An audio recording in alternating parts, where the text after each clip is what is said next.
À mon humble avis, toute œuvre qui veut réussir devrait être construite sur la base d'une bonne logique.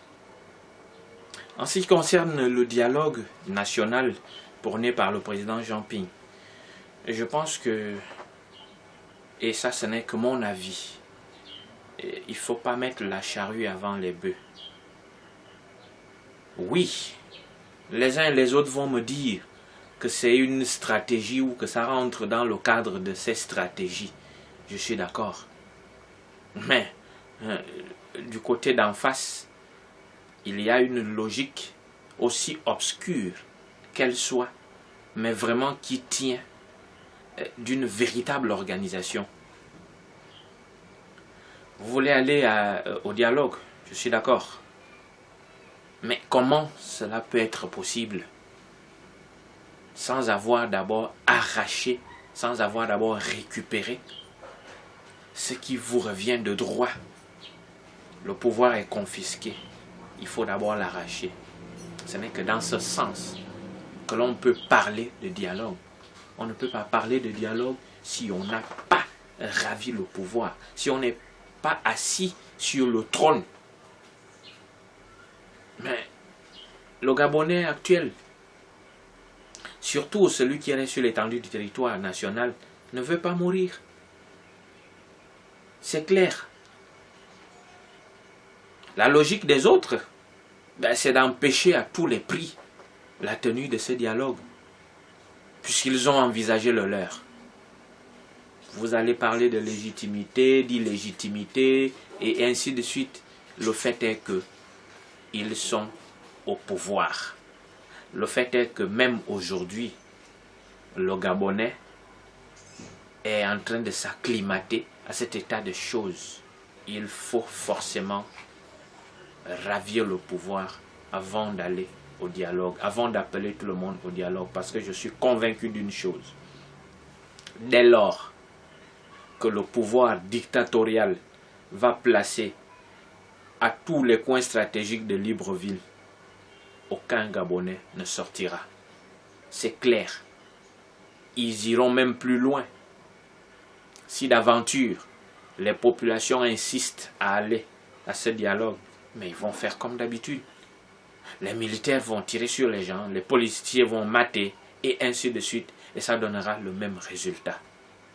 La tenue de ce dialogue doit être la congruence d'une bonne action qui permettrait ou qui permettra au président Jean Ping de s'asseoir au trône préalablement.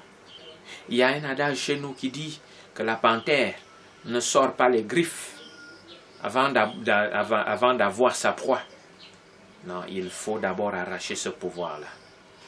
Les moyens, je sais que le président Jean Ping en a. Il faut qu'il prenne d'abord le pouvoir. Le reste des choses va suivre. Vous ne pouvez pas aller à un dialogue sans d'abord savoir comment ce dialogue sera possible. À l'heure actuelle, nous sommes dans le viseur du monde entier. Tout le monde nous regarde. Il y a déjà une bravoure, il y a déjà un très grand travail qui se fait du côté de l'Hexagone, de la France, de la diaspora. Non, il ne faut pas ternir cette image-là. Nous avons obligation de résultat, obligation de réussir à tout prix en ce moment. Alors donc, il faut éviter d'entreprendre des actions qui risquent de mettre au rabais cette image-là, de ternir cette image, de ralentir même, sinon d'estomper ou de tuer la volonté du peuple gabonais à se lever pour réclamer justement cette victoire. Tout n'est pas fini, tout n'est pas perdu. L'homme a toujours 1001 facettes, 1001 tours dans sa gibecière. Alors donc, il ne faut pas mettre des choses qui viendront là abattre tout le monde. Et vous savez que le Gabonais est à la quête des petits motifs pour s'accrocher là et de justifier justement le fait qu'il ne veut pas aller dehors, qu'il ne veut pas aller à la rue au risque de se faire tuer. C'est normal d'ailleurs. On n'a pas besoin de Gabonais morts en ce moment. Nous avons tous besoin de Gabonais vivants. Donc il faut d'abord des actions coordonnées qui tiennent d'ailleurs également sur des logiques qui puissent nous permettre de ravir ce pouvoir qui est en train de nous échapper. L'autre, lui, c'est un bon conservateur. Parce que le PDG n'a fait que ça toute sa vie. Le PDG, ce n'est pas un parti de l'opposition qui peut... Non, le PDG est un parti de conservation de pouvoir. Et ça, ils savent bien le faire, avec tous les moyens que vous connaissez.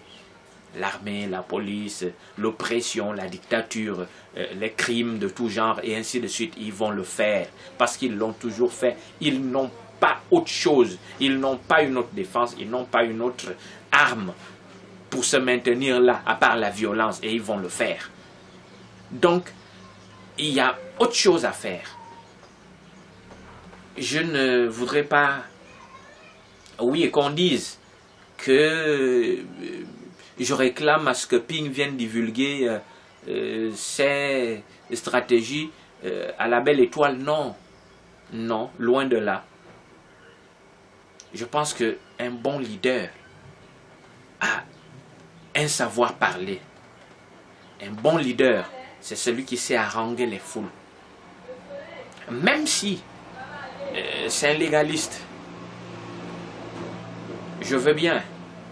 Même si c'est un pacifiste, oui, mais et Gandhi, et Nelson Mandela, Martin Luther King Jr. et tous les autres, ils avaient un discours franc. Ils avaient l'art de dire des choses pour que les populations puissent suivre.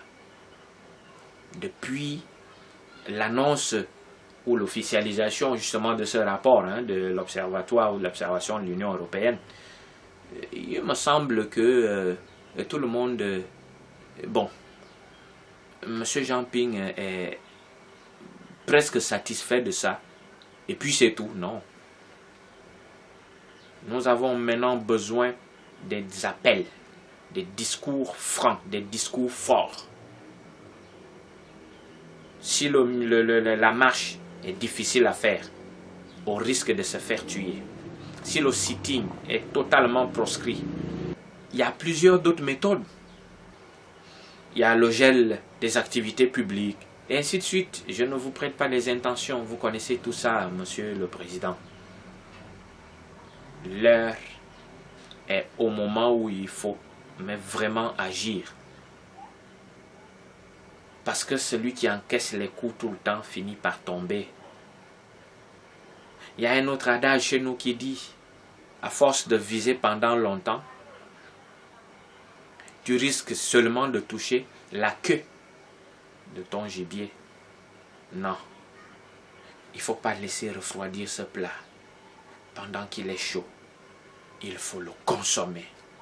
Je pense que n'importe qui ou quelqu'un d'autre pourra le voir ou pourrait le voir de cette manière-là.